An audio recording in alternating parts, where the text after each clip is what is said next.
qofka bini aadanka noloshiisa waxaa fiican inuu lahaado mabda iyo hadaf.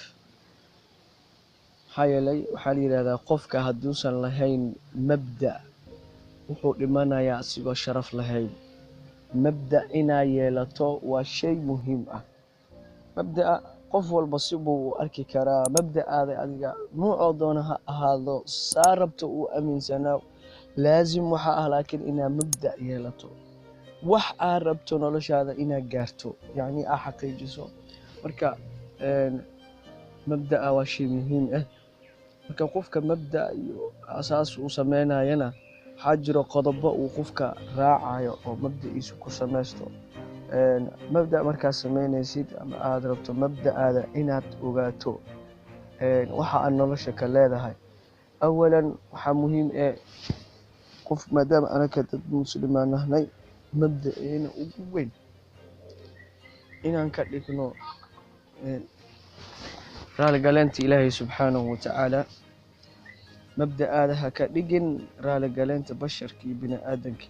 maxaa yeelay waxaa la yidhahdaa rida annaasi gaayatun laa tudrak wa rida allahi gaayatun laa tutrak.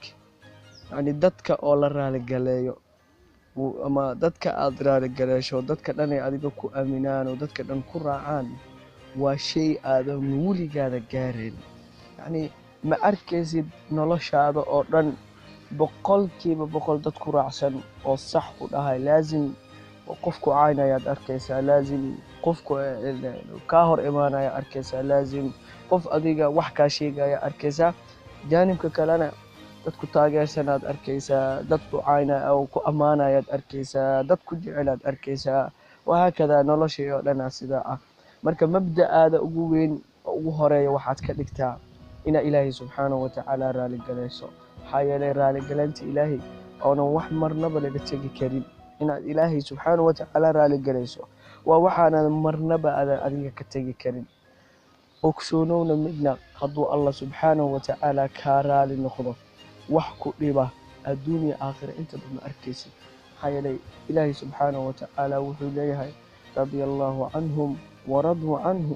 ilaahay subxaanahu watacaala kuwaas waa ka raali noqday, ayakana allay ka raali noqdeen. kadibna ilaahay wuxuu u diyaari waxawaa jannaatin cadni tajri min taxtiha alanhaar.